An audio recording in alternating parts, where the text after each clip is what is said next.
story follows the plot of the 2004 movie, starting off with everyone freaking out of an accident occurring inside the Krusty Krab. SpongeBob the manager arrives at the scene in a cool red street car. Once he has enough of Mr. Krab's distress, he fights some natural predators, goes to the Krusty Krab and fixes the Krabby Patty. Unfortunately, all of that was a lie and he has to wake back up to reality. SpongeBob then goes back to work expecting his well-deserved promotion for everything he has sacrificed and more for the Krusty Krab. And how does he get treated back?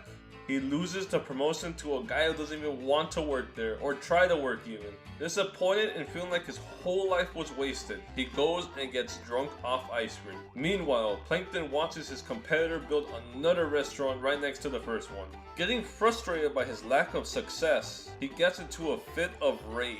His computer wife Karen intervenes, leading him to express more of his frustration of all his plans failing.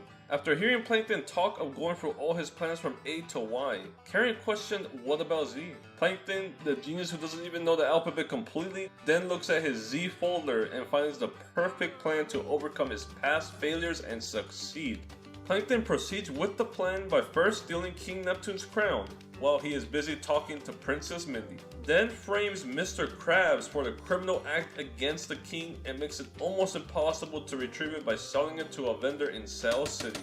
SpongeBob arrives at the scene in a drunken state to expose Mr. Krabs for the jerk he is, before realizing Krabs' life is in real danger. After a crazy exchange happens between Mindy, SpongeBob, Patrick, and King Neptune, Mr. Krabs is given 6 days before his execution to give enough time for SpongeBob and Patrick to retrieve Neptune's crown. They use the infamous Paddy Wagon to go through Bikini Bottom as the city begins its descent into a dystopia. On their way, they lose the Paddy Wagon to a fug and continuously get laughed at by a pair of hillbillies. They also discover Plankton has installed radio towers across the desert for inconspicuous reasoning and have to destroy them from spreading evil messages. By evil, most likely are just radio messages saying, come to the chum bucket and you won't succeed, SpongeBob and Patrick, with some laughter in between. Of course, the two knuckleheads do destroy the towers and end the not really innocent lives of the hillbillies.